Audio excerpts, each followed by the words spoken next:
Shalom, friends! Welcome to Orange Socks, a podcast celebrating Jewish creativity.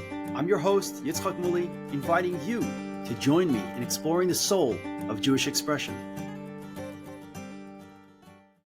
Shalom, Alter. Hello, Shalom, welcome. Rabbi Yitzchok. Thank you for having me. Welcome to the Moully Art Studios. Welcome to the Orange Socks podcast. I'm sitting here with Alter Deitsch, and you wear a lot of hats. You wear a lot of creative hats. And I want to hear about all of them. Okay. So I wear actively two hats. Okay. I run Sababa Music Festival with my partner, Mendel Sherman. Okay. It's a 4-day festival that happens once a year. We used to do more, and in Hashem we will. But there's once a year, 4 days. We have 1,000 Jews come out. So that's Sababa Festival. We're going to do a deep dive on that. We'll deep dive that. That's Sababa. That's hat one. Hat two is Torah VR. Right.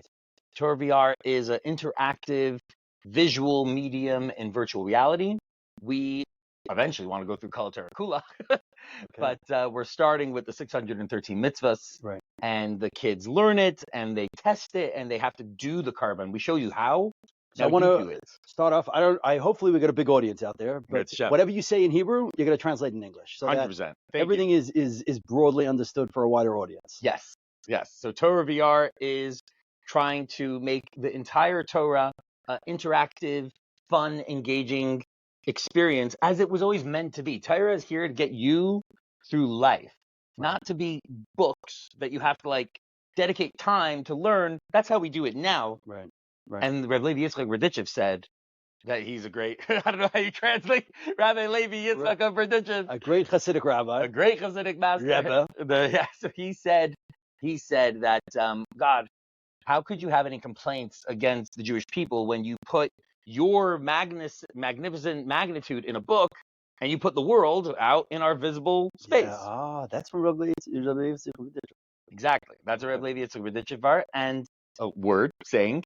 And that idea is basically the Torah is magnificent, God's magnificent. If it's in cold, dry papers, it's hard to extrapolate his beauty of what he's laying out.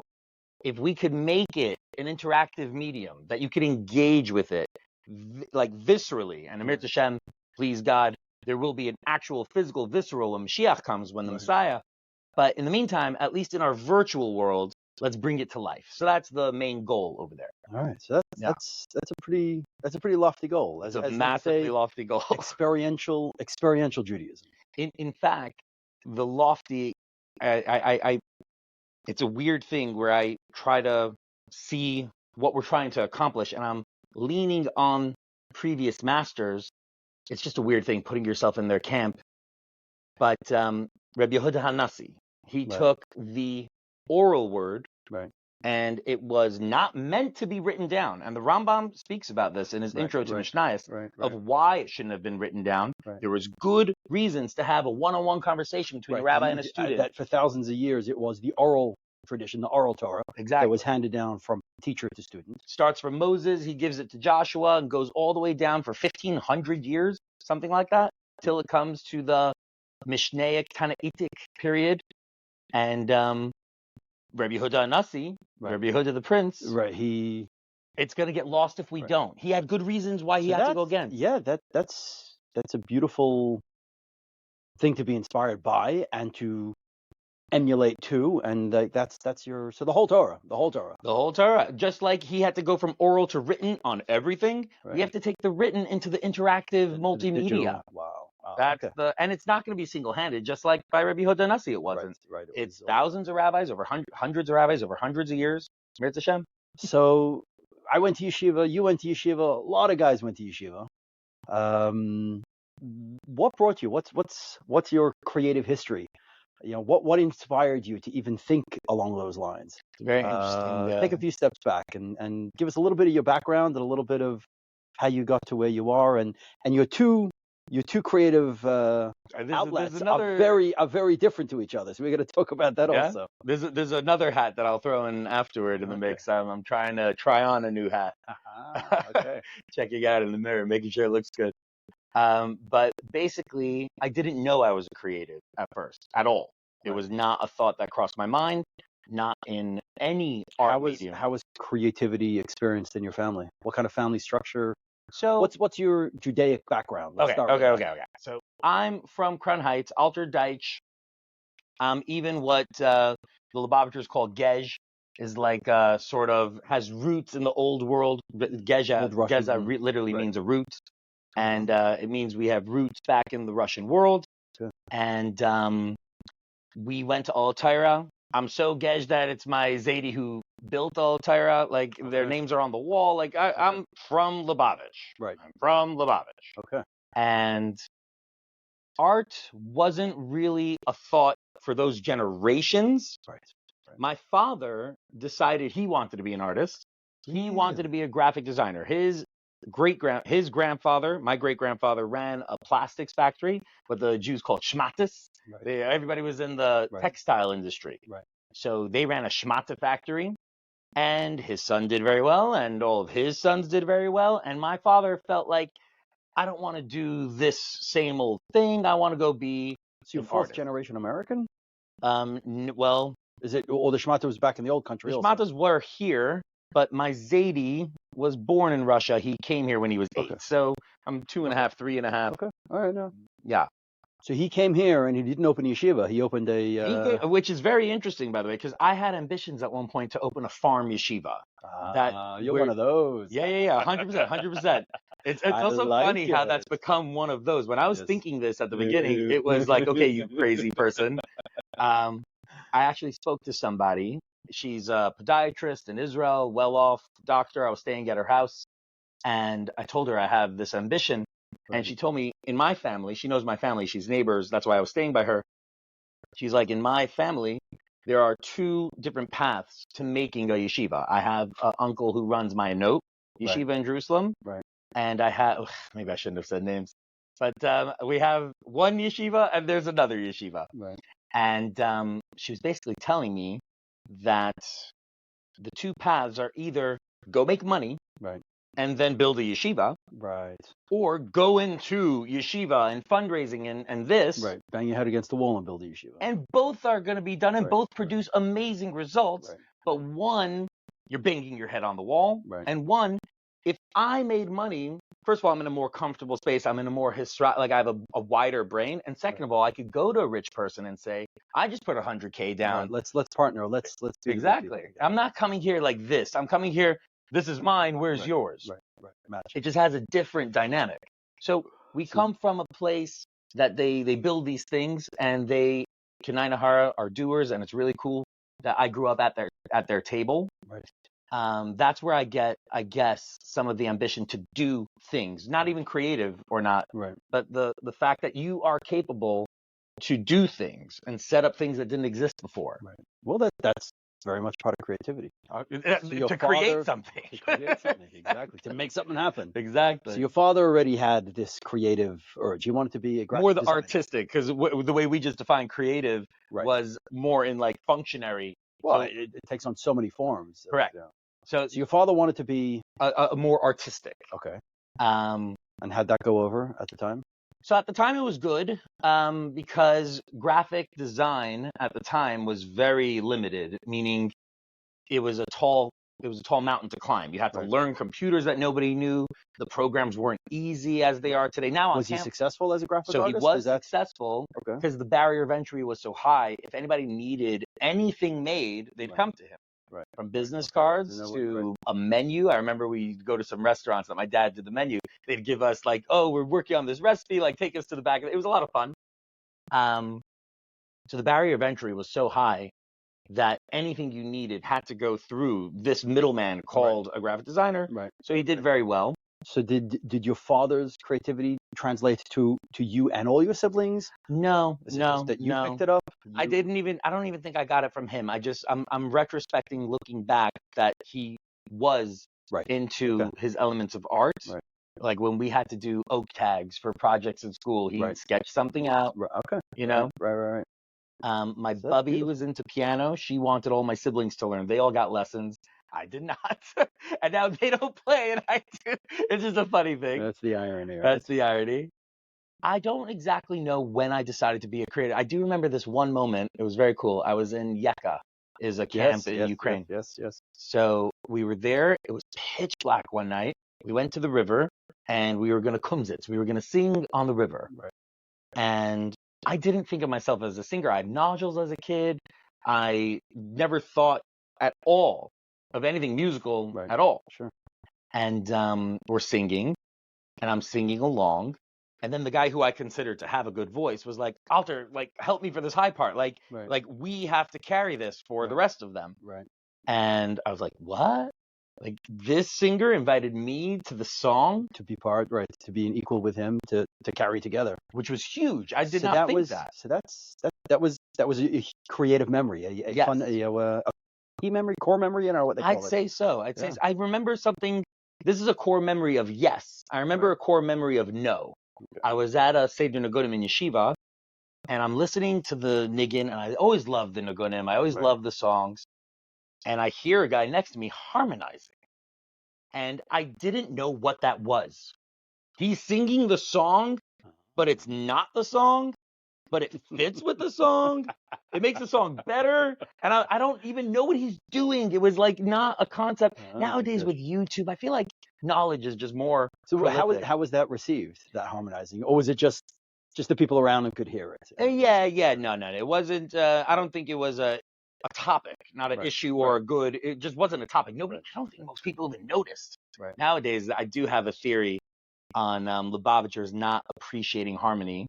The idea of a niggin from a Lubavitcher's core perspective. There's a purity to a niggin. There's a meaningful purity to it. I want to see your, like, kishkas burning. If you're thinking about a harmony, it's a little more cerebral. You're way more up here. Well, it also plays into the conversation of, an individual and being part of the collective. And something about a nigun is you don't have solos in a nigun. No. It's about being part of the collective. The collective. The collective could harmonize. You're right. But I don't have an opinion either way, even though I pray nigunim, we're used to everyone's in this together. Correct. All on the same, and there's whenever I try to harmonize, there's a level of mental going on, which takes you out of the visceral moment of a niggin. So I definitely understand why they're not into it. So from your moment in Yucca, when you realized that you had, there was some creativity to you, and someone else saw that in you, and someone was trying to elicit that from you. Yeah. Had that translate to? What came first? Is it Torah VR? Is it, what's the journey a little bit, the creative journey? So from there, music was probably the first. Okay. Music, because that was like that moment.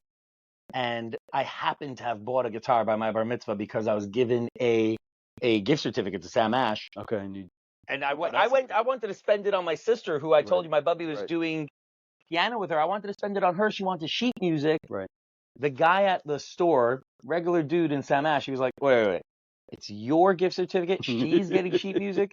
Get a guitar. Yeah. I was like, I don't want a guitar. He's like, dude, get a guitar. It'll sit in your Life closet. Will be better with a guitar. Here's a guitar. And pumped. It was the right amount of money. I got a starter kit. So I had a guitar. Right. But I had no. So when did you pick up the guitar? I went to yeshiva. And since I had a guitar, I knew. At what age-ish? This is around 17 in California. I was in yeshiva Oral Chana Chabad for a year till the Rosh said bye-bye. And that was, by the way, just the bye-bye thing. We were great friends, me and the Rosh. I sat at his dining room table. We were like chavrussas. And then at the end of the year, just 30 of us. He was like, I need a new vision. So fair enough. But I knew like one or two songs just because I owned a guitar. Right. And I went to yeshiva. A guy had an electric guitar, which I'd never touched. Right. And it was, whoa. And I played my one or two, like, meh, meh, meh, meh, meh. Sure, yeah. And he's like, oh, you play? I was like, no, I don't. So he says, you have a guitar at home? Bring it. Okay. He showed me the chords. He showed me the scales. Yeah, that's a beautiful thing about yeshiva dorm rooms, and really any of these spaces where people just get to, lift each other up a little bit. That, oh, you're interested? Oh, let me give you some more. Like, come, let's grow together. Let's learn together. That doing things again in a community as loose as and informal as it can be is we definitely lift each other up. Huge. Yeshiva specifically is because you have so much time. Like, there's a lot of energy, a lot of after hours. Yeah. A lot of after hours energy, after hours time. A lot of energy, a lot of guys, a lot of time. Those three, Right. if you want to be And productive in any way. you could get up to a lot of trouble, or you Yep. could get Mind be you, we had productive. enough time to do both. We'll save those stories for another time. But yeah, so that was the guitar journey began. And then once you can now sort of start to figure that maybe you're a creative, Right. it doesn't have to lie in, okay, I just play guitar. Oh, I just sing. Oh, I can sing while I play guitar. Later in years, I was 20 doing my smicha. There were crayons on the table. Right. Never drew anything in my life. And playing with the crayons. We're sitting, we're hacking. And at the end of it, I had this gorgeous lion. Right. I'll show you maybe whatever. We'll get it on the aftercuts or something. It's like, I mean, it's not something, I'm not turning it into a studio. I tried. I did speak to Reb Michal. But like, it was this gorgeous, colorful lion. I was like, where did you even come from? I did not know that was possible. Right. So that was the second brick. But you defined yourself as a creative. That was part of your identity. Okay, so that's a huge thing. You know, how we identify. 100%. As a chassid defines certain, as a creative defines other things. So what came first, Torah VR or Sababa Fest? Sababa came first. It's going into our 8th year in Mirz Hashem. And why Sababa Fest? Why a music festival? Why a Jewish music festival? Sababa Festival, honestly, like, it's one of the all my dreams come true into one place. That's really what it is. You want music, but what kind of music? You want, like, not just music that you could dance to or sing to, but also music that you could play. Also music that's nigunim that you grew up with, that touch you in your soul. Also the davenings. Also a shal shudas. Also shal shudas from some other community that you've never been exposed to that you're like, oh, what's that? Right. So it's like, it's music on every one of our frequencies. If you go to a non-Jewish music festival today, first of all, they're all genre specific. Right. Some will take 2 or 3 genres and mix it in. So okay, I got this, I got that, done. Right. And none of them hit me in the soul. They all hit me in the body. I really enjoy it, but it doesn't. Here, you'll go from a davening with 500 people davening. To me, it's the highlight of the whole Sababa. Friday night davening is the highlight. 500 people singing, harmonizing. We go soft, we go power. It's insane. So that's davening. Then shal shudas nagunim, then also kumzitz by the bonfire that you're participating in, but then also the DJ, but then also the band, but then also matasyo. It's everything.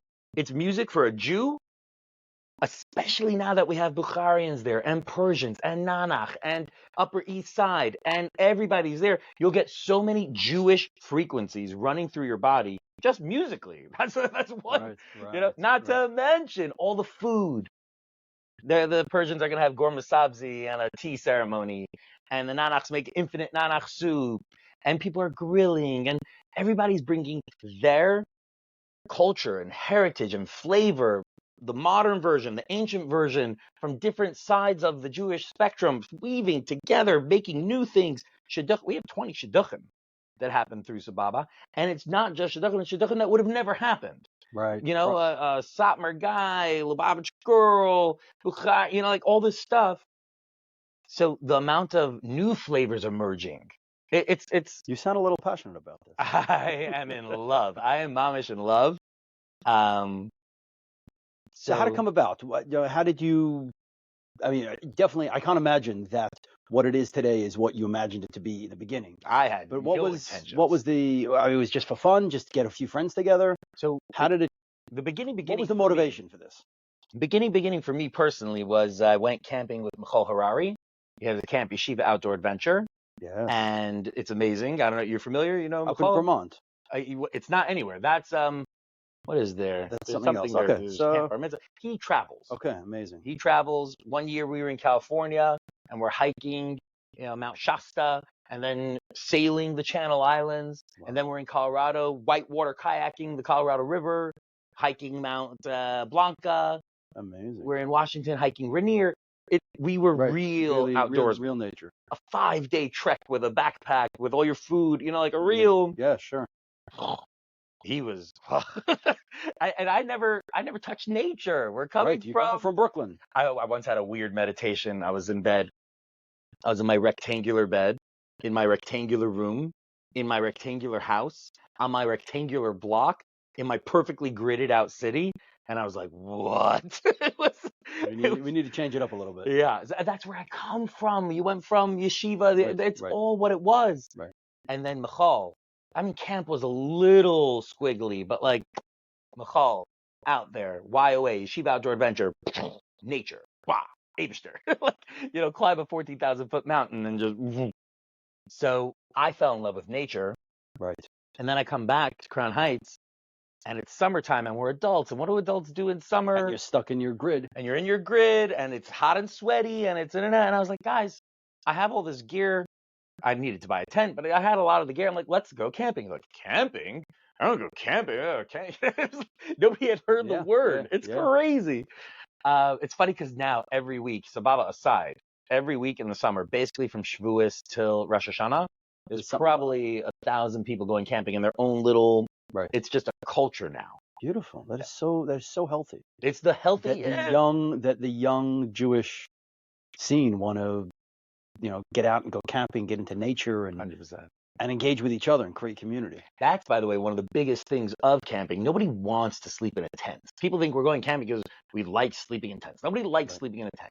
We like nature, but also when you sleep in a tent, you don't hang in your tent.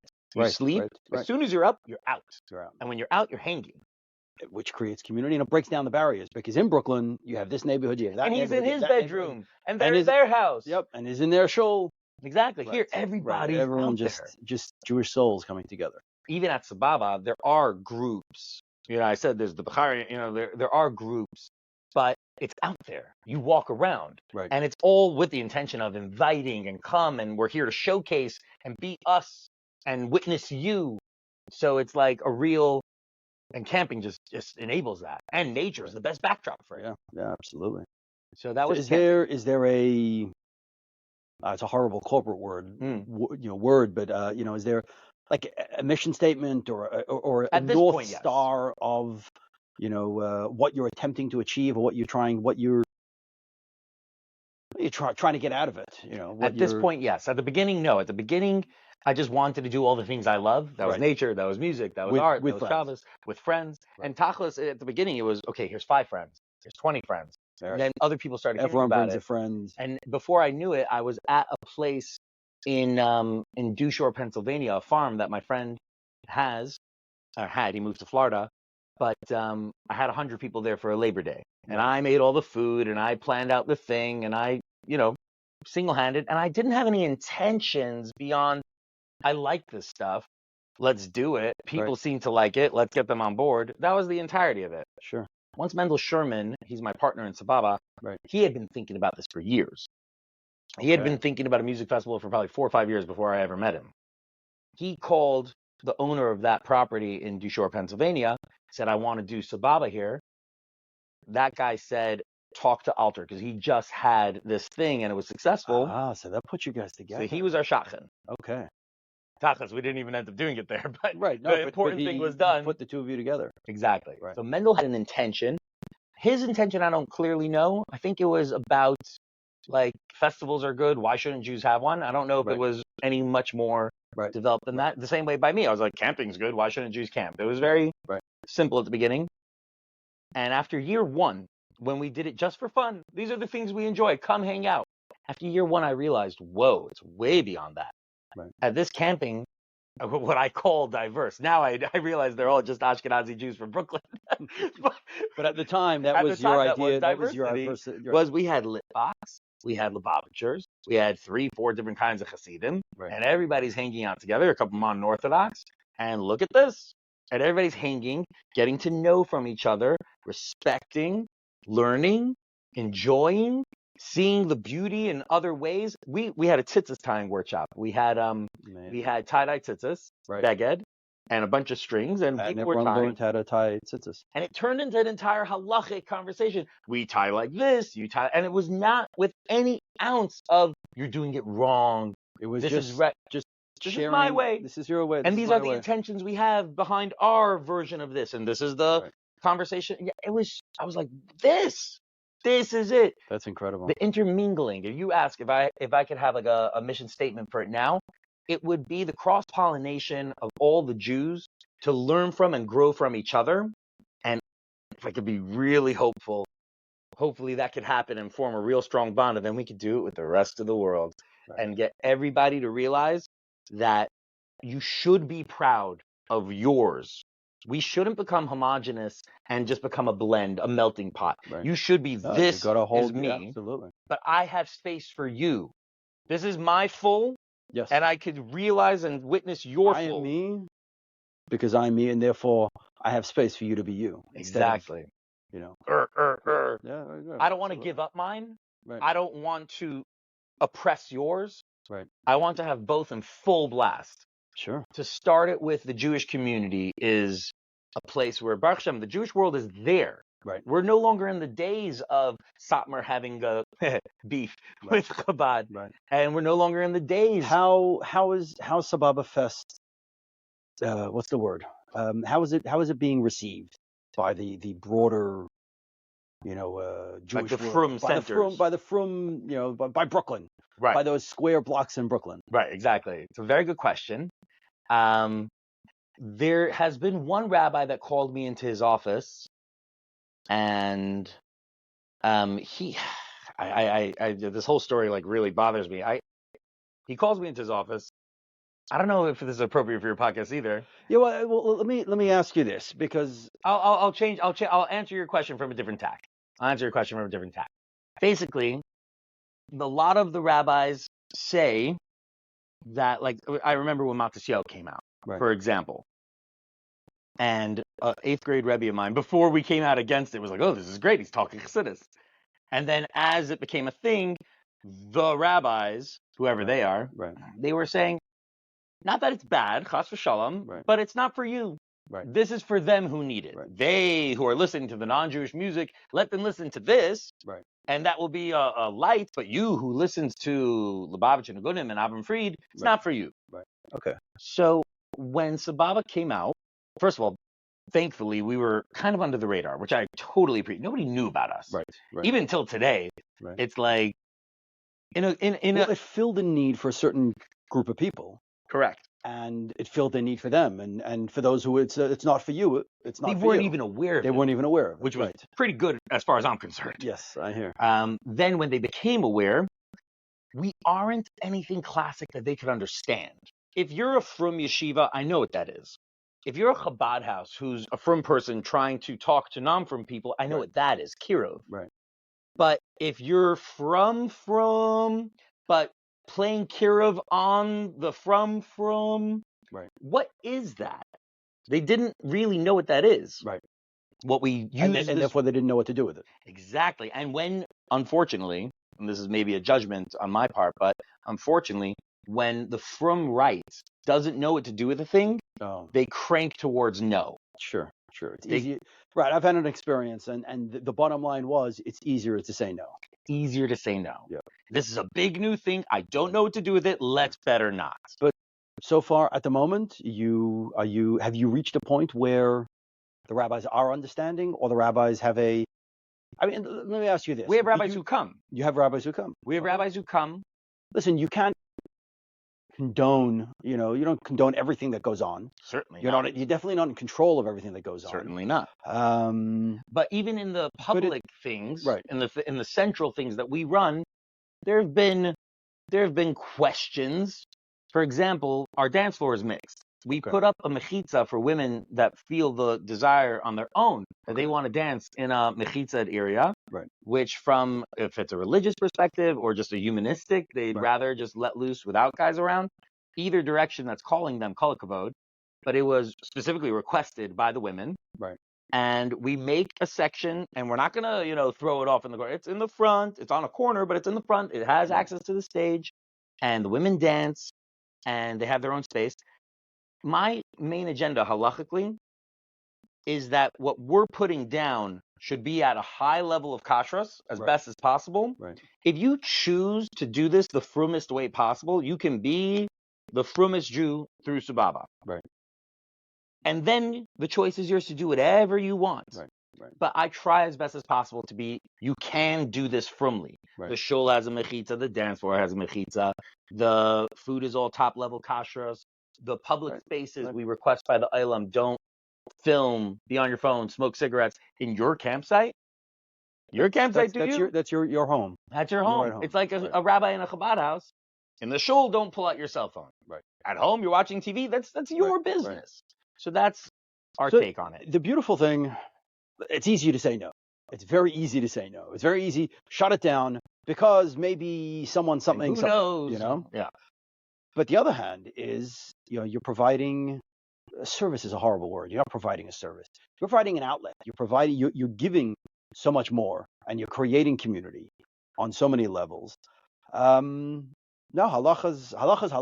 Halacha's halacha. And Torah is Torah. And it comes down to what will make God proud, what will make God happy, what will make God smile. Yeah. And listen, halacha came from God. But I'm one of those, those stories of the kukuriku, the kid who couldn't daven, and he made the animal sounds at the back of shul, and Yitzchok Moully said that, he opened the gates of heaven. That's my kind of Judaism. I daven 3 times a day. I keep kosher. I do all the things, but there has to be room within halacha, within Judaism, or maybe the word isn't there has to be room. Maybe that's not, but yeah, I think that the Eibishter smiles. I think the Eibishter Thank you. I appreciate really that. appreciates. Listen, the mitzvah of Avos Yisrael. That's number one. Hillel said. If we need like a mitzvah to say, okay, we're sanctioning on the basis of that. It's beautiful. It's beautiful. If I can, thank you. But if I can, I'd say in a maybe deeper way, Judaism, like all things, any successful thing, there's like a rebel leader saying, I'm doing this thing, and then it becomes, oh, that's a thing, and we make it a system, right. And then the system gets a little ossified and calcified, right. And then comes like a new rebel and like squeezes it open, and then that becomes a system. Avram Avinu, he's called the Ivri, Avram Ivri, because it means the other side. He was the rebel. Right. That's what it means. And then that became a full-blown religion. Then you have, I'm sure it happened many times throughout history, but let's just look at the Baal Shem Tov, and he's like, okay, we're going to now bust open what had become stodgy Judaism, right. And we're going to make this beautiful nigunim and learning and feeling and the person and the interconnection of the life. And then that became a stodgy situation, to even the point where his grandson, Reb Nachman, had to say, let's get out in the forest and do our own Hisbaitis. And then Hisbaitis became formulaic, right. So there's this thing that happens, and it's totally natural. There's no one to blame. It's not pointing fingers. There's just a natural progression of what happens is that there's a rebel who starts a path. There's the followers who get enlightened, and then the followers who codify. And once it codifies, it ossifies. And once it ossifies, comes a new rebel and shatters it a little open. What I believe we're doing here, what I want to be doing, I want to bring some of the fire back. Well, instead of cold cut, we do it because we have to. I want to bring feeling back. And the way, my premise on how to do that is first and foremost, get out of the city. First and foremost, get out of the city. Get into nature. Get into nature. Right there, you've already broken half of the squareness. Right. Right there. Right. That's step one. Step two, start meeting other Jews. Because novelty is the spice of life, and it's the spice of Judaism as well. I was in a show once, and it was a Sephardi show, and I take Nusach Sfard Siddur, and Lubavitcher comes over to me, he's like, oh, I have a Nusach Ari for you. Right. I'm like, no, I'm fine. He's like, oh, maybe you didn't hear, like, I have an Ari. Right. And I was like, I'm happy to explore this davening that I'm so familiar with in a new frame of mind, so that I can reapproach it and keep it fresh. Yeah. And like, to me, I'd almost recommend switch out your sitter every year or two. Right. Get in a new frame of mind. So get out of nature, do it with other Jews, and with both of those ingredients, new things just start to happen. Right. Like I said about the tzitzis conversation. Right. I didn't know that there's even different versions of I forget the numbers, like 9, 11, 13, and these guys just do 1, 1, 1, 1. Like, and there's shit that's behind it and good ideas. Absolutely. So it's not an escape. No. It's not a getting away. No. It's a come, let's build and let's grow. Yes. Like again, lahavdil. I don't know if you lahavdil, but like when the Jews would go 3 times a year to the Beis Mikdash, Right. is it an escape from day-to-day life? I would not use that term. Right. Is it the pinnacle of life? I would use that. Is it a template on how to live the rest of your life? Not necessarily. Maybe for special times. Right. Like I can't imagine, even though I do have a dream of owning our own Sababa property, and we would run multiple events throughout the year, and there would be a community that like is involved. A farm yeshiva. Exactly. All my visions intertwined. So even though that is there, but like I would never really recommend let's do Sababa all year round. It just it doesn't. It would lose its magic. Shalish Pamim Bashana. God set the Exactly. God, the one who knows all. Exactly. Till Mashiach came Shekula Shabbos U'Menucha. It's a separate story. But so with Sababa, it's all creative, but it seems like you're setting up the parameters to allow other people to be creative. Yes, be the stage. Right. 100%. So you create the stage. Yes. And that's we were discussing. I don't know if we mentioned it while we were on the pod, but discussing how we put on programming, we have scheduling, we have a stage, we have davening, right? And then we are encouraging the build out of these groups, and they have their own programming, and they have their own meals, and food tastings, jams, bonfires, all that other stuff. So I know that to be a collaborative, creative thing, it cannot be me. The word collaborative means it's not a one-man show. Sure. So we're here to not just will we build stages where people can mix. I want to build a stage where other people could build smaller stages. Right. So there's mixing at every level. Yeah. Well, in a post-October 7th world, Jewish pride is an achdos and bringing Jews together. 100%. Is the pinnacle of what we need at the moment. Yeah. So I suppose this summer there'll be a lot of healing. There'll be a lot of gathering. There'll be a lot of crying, and there'll be a lot of Jews coming together. Yeah. So, by the way, I feel it every year when I go to Sababa for wherever we end up. I open the door, I step out onto the ground, and I feel it every year. I'm looking forward to this year. There's like we're gonna do it. Like the land is ready. yeah. Like, ugh. And then as the thing's happening, my body's just getting racked by chills all the day, like all day long. I'm feeling the healing melt at people hug me in gratitude. Right. And they're in this rage of passion. And they give me this like visceral hug, and I feel power swirling all around us. For a week after Sababa, I could probably jump onto the Empire State Building just because 1,000 people poured their life into me. Right. And you could feel the healing just, it's wild. That's awesome. That's really awesome. It's, thank you, Abishter. Yeah. So that's some of Sababa. You can talk about Sababa Mamish. You can talk about Sababa Mamish forever. Right. So that's one hat. That's one hat. That's one hat. Oh my God. Something that I'm hoping to tie into that. I just recently got involved in a band. Okay. It's not my band. Yossi Zucker, the Ayeka Project. Okay. He recently came out with 5 songs, and they're produced by him and his producer. Right. But then when he plays it live, so we did a show a few months ago in Manhattan. We're going to be doing a show July 14th. in Manhattan, the Cutting Room, I believe. That's not finalized. Oh, that's not Sababa. No.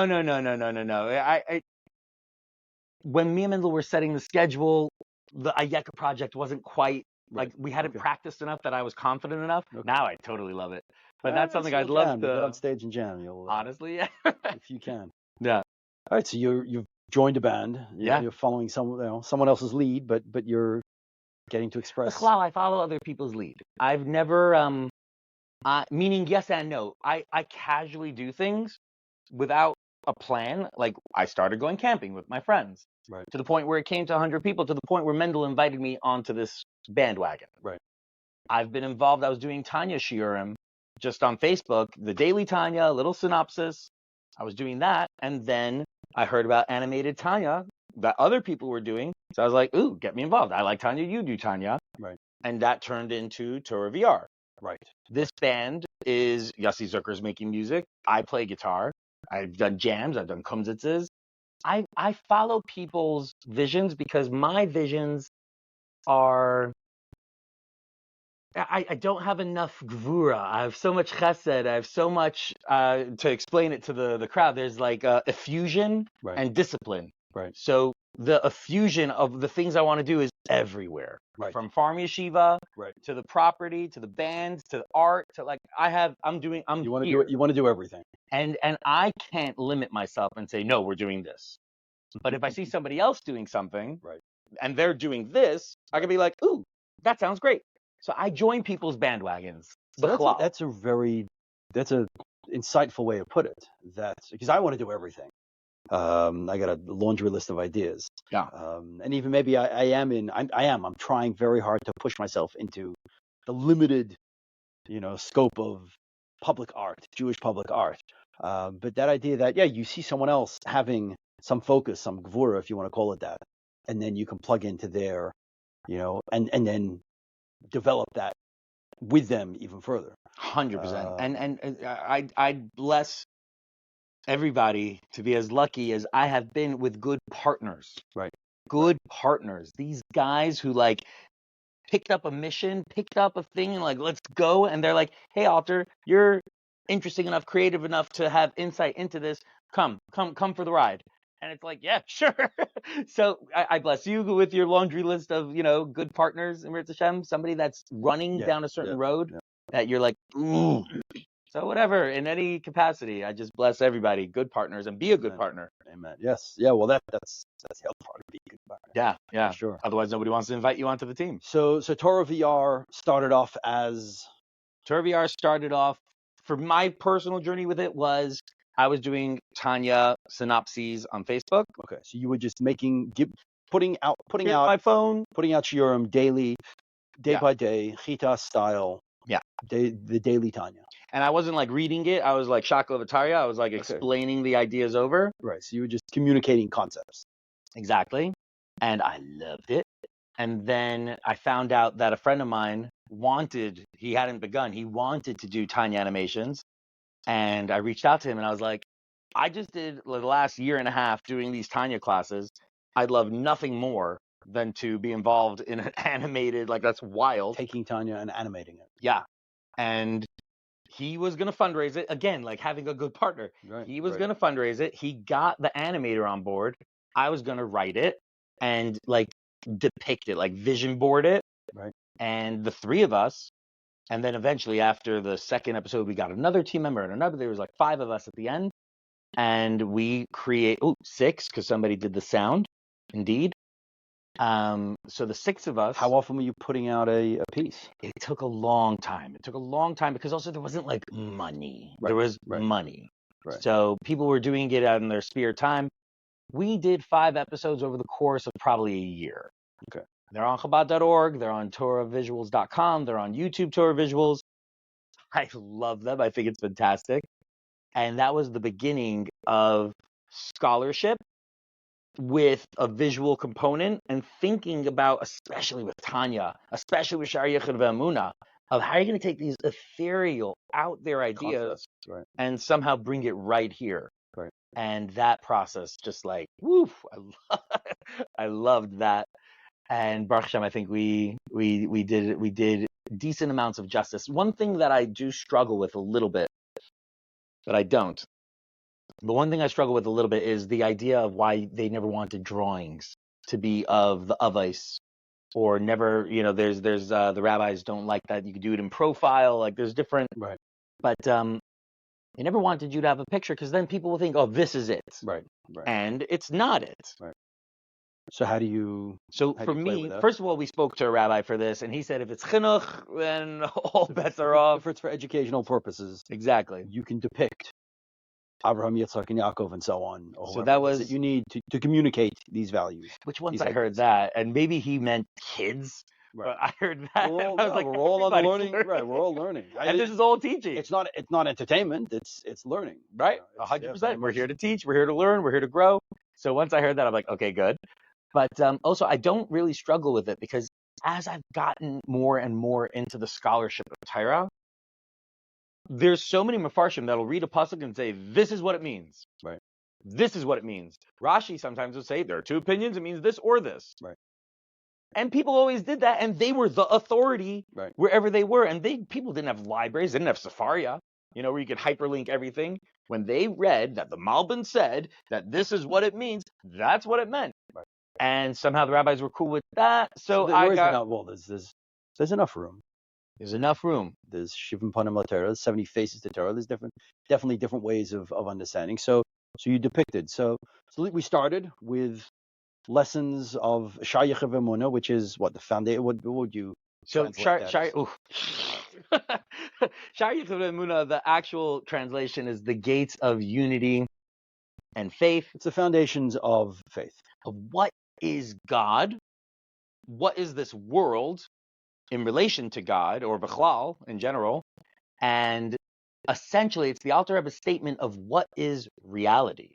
Right. That reality, according to Tanya, which is the Hasidic bedrock, the Chabad Hasidic bedrock, what reality is there's just God. When we say Shema Yisrael, Hashem Elokeinu, Hashem Echad, that there is only Hero Israel, Hashem, your God, Hashem is one. When we say that, we're not saying there's one God as opposed to many gods. Monotheism as opposed to polytheism. That's not the statement.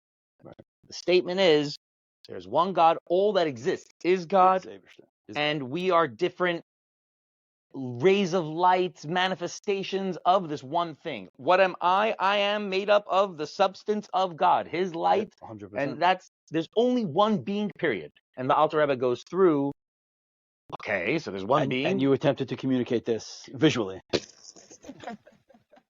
One visual we had, we never even ended up doing it. That was supposed to be episode 6. But this was my favorite one.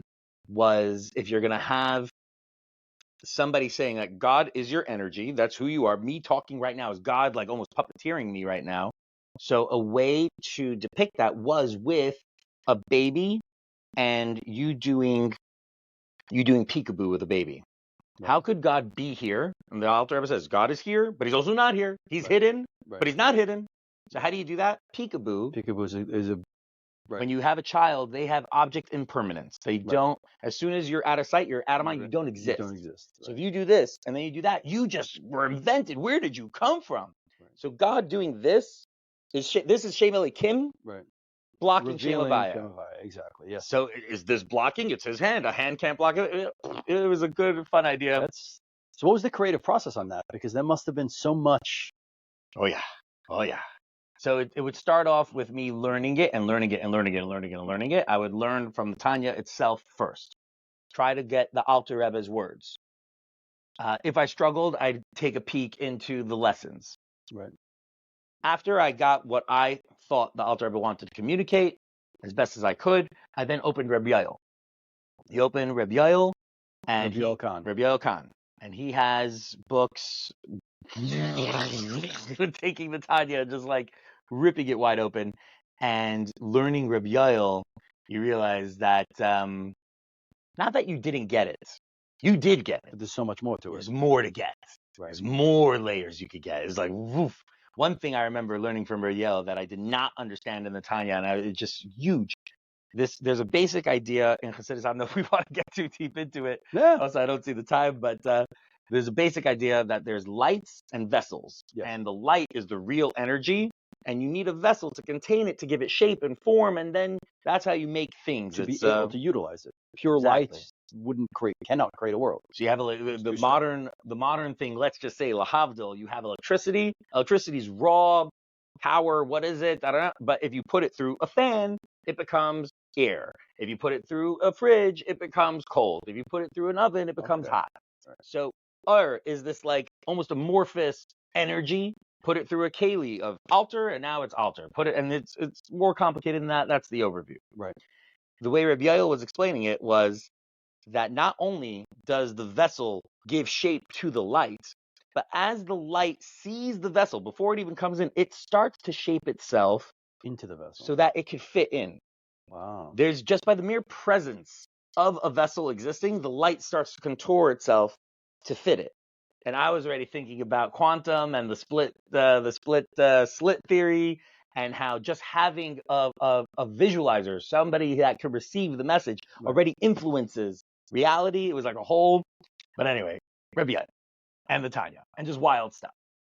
So One other thing I want to say about creativity before I forget the point, because I wanted to mention this. Creativity, and you said earlier at the beginning also, it's not, just art or whatever. Creativity could be in any medium. Sure. I want people to also be able to view scholarship as being capable of creativity, which But of course. but of course, it's just for me. Chidushay Torah. Like I was talking to someone about, I don't know, this is years ago, about creativity, and they couldn't understand whatever it was. I'm like, Chidushay Torah, ideas in Torah, and all of a sudden he's like, oh. And you have to be mechadish in Torah. You have to be mechadish in Torah. You have to come up with ideas. It's not about, it's about taking, filtering, as you said, understanding, and then communicating in your way, becoming the keli to communicate the Torah. Yeah. Which is Malchus to ready the next level. 100%. Malchus receives everything and then passes it on. Okay. 100% with a new color and flavor, becoming a whole new world. You told me something here tonight. We're here to learn. A new perspective, absolutely. Good. I appreciate that. But the Tanya project only, what was it called? It was called, there's Torah Visuals. So you got 5 episodes. We got 5 episodes. And then the Kalim exploded. Exactly. Well, the money ran out. Which, by the way, if anybody listening wants to light us up, we have the scripts ready to go. Right. And it's $15,000 an episode. Come on, AI could pump this out. Honestly, we did this before AI. Yeah, you should. I don't know what AI knows about, Earth to tell you in Kalim and Tzimtzum, but by the way, that's something very special, by the way. A lot of the Hasidic idea of, you said the Kalim broke, Shviras HaKalim, the shattering of the vessels, when that happened in primordial land, in the world of chaos, so those sparks went into the world. Right. And a Jew's mission or a human's mission is to interact with these sparks that are wrapped up in Gashmi and physicality, corporality, make tefillin out of a cow, and you clean up that spark. Sure. We did that. We did it with all physical matter. Right. What have we not done that with is with the internet, AI, VR. These are new corporal things that have massive sparks in them that have yet to have been purified. So this mushal that we talk about of the 288 sparks are in the world, do tefillin out of a cow. It's a great mushal. Right. We've done that 3,000 years ago. Right. What is your avodah today? To find another cow? Right. It's the next generation of sparks that technology has. That technology, right? So taking technology, using technology at the frontier. So what are you doing? Exactly. What's this VR? The Torah VR is one of those. So give us one. We do it with AI. There's the Bet HaMikdash. Yes. So Torah VR, project. As we said, the mission is to take the whole Torah and turn it into multimedia interactive format. Where to begin? Right. So we chose to start with the 613 mitzvot because it's universal to all Jews. Sure. As well as we started with the Beit HaMikdash ones, because one of the most powerful elements of VR is immersiveness, take you somewhere. Right. If I could bring you somewhere that you can't otherwise be, that's like, wow. Right. So taking you into the Beit HaMikdash, that was a cool, I've never seen this before. I've never been here. So we started with those mitzvot. We're continuing down that path. We've also started to do within the mitzvot, the holidays. So focus on Purim. Right. Focus on, we just did one on the Omer. We're in Sfiras Omer now. Right. So you have to go to a field. So each one is an immersive headset experience. Yeah, so we have 2 models. Okay. One model is we own 50 headsets. Okay. And we'll come to your school. We were just in Hafter and I saw your beautiful art cup. Yes. It's gorgeous.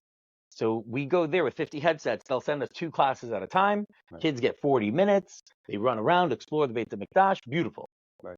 The other model is a school buys their own headsets. Okay. They pay for a subscription. Okay. And now we have just about 50, 60 mitzvot that we've created curriculums, interactive games. That was my next question. Are you creating curriculums or constantly? It's not just the entertainment of the experience. No. It's integrated. 100%. Now, something that I did recently, we realized that it is education, but there's so much entertainment value there. And education oftentimes, especially when it comes to halacha, minutia, it's like you have to be like this, this, Right. and in the entertaining thing, and I'm gonna say, oh, so it has to be black and square. Something's got lost. No, well, learning isn't supposed to be rote and boring. Correct. We've made it that way, but too much entertainment, we've lost some of the detailedness of it. Okay. All right. So what we did recently, which I'm very happy with, we wrote curriculum for each mitzvah. Right. So we'll trace it from the psukim. The teacher will learn with the class. Okay. In this pasuk, God said, do this. That's the mitzvah. Trace it through the Rambam, the Halacha, a relevant piece of Chassidus, Gemara, whatever's relevant to this conversation. Once they learn it, and they've sort of like gotten a bit of a handle on it, now you've earned go into the VR, and they'll have a much greater appreciation. Absolutely.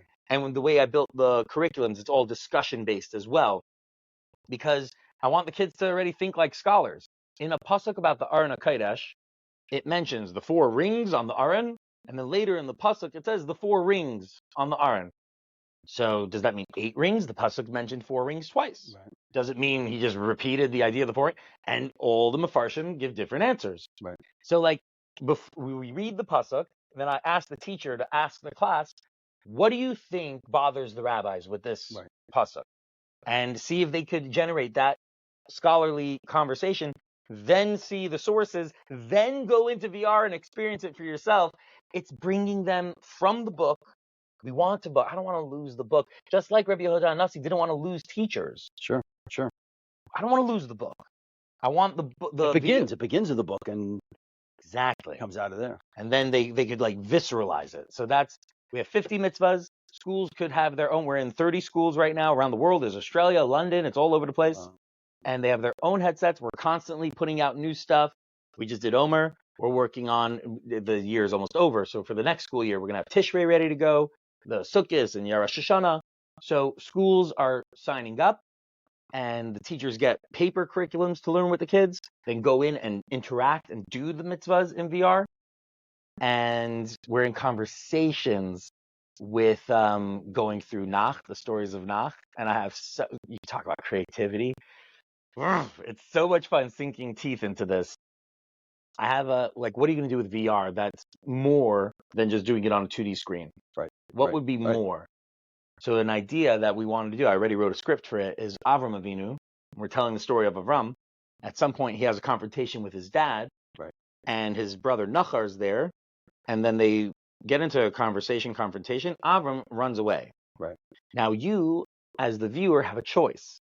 Do I follow Avram and see what story that takes? Do I stay here and watch what happens with Nachar and Terach? Right. And the storyline continues on both.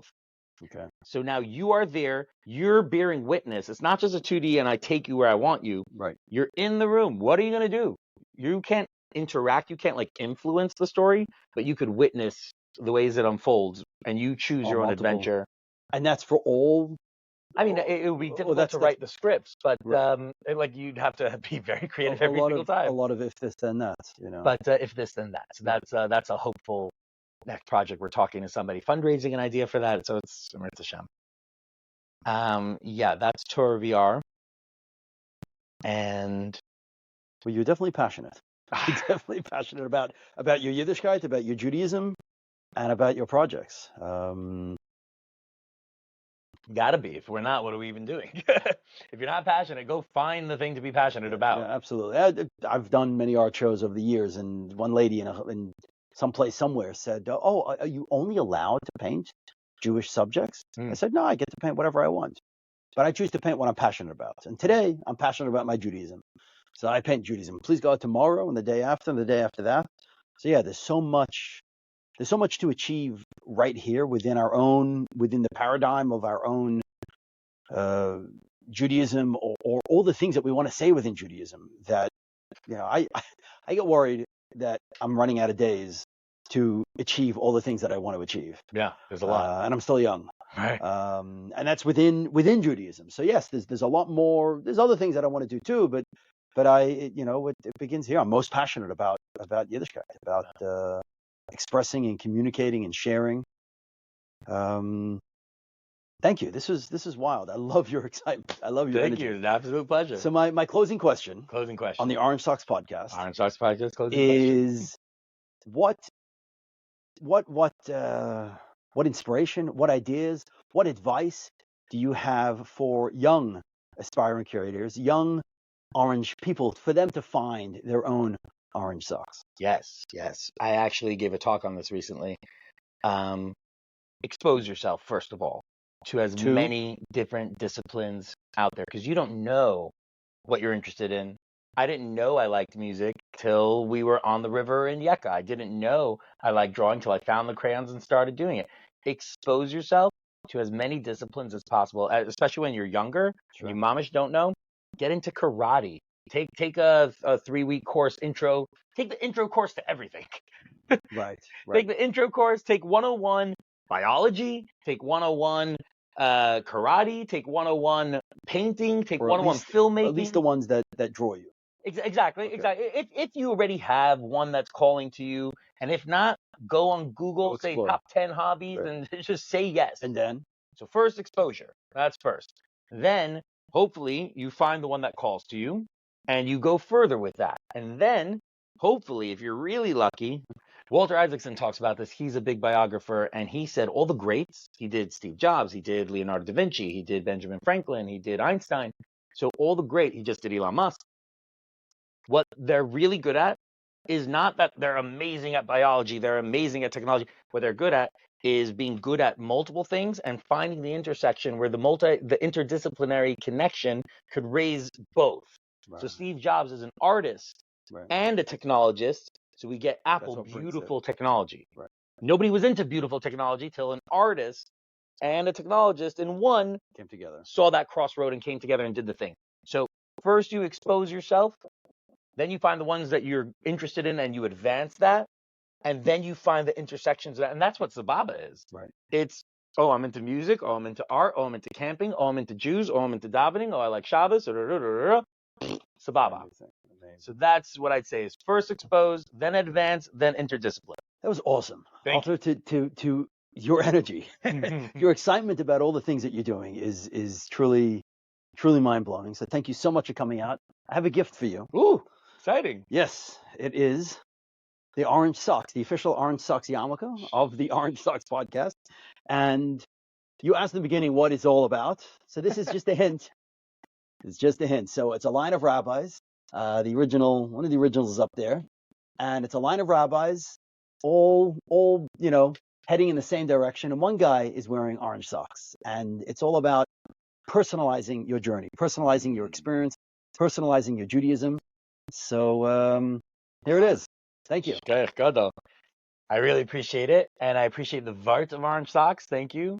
Thank you for having me on. And I love to hack him for brains. So whenever you're down. To be continued. Amen. Thank you.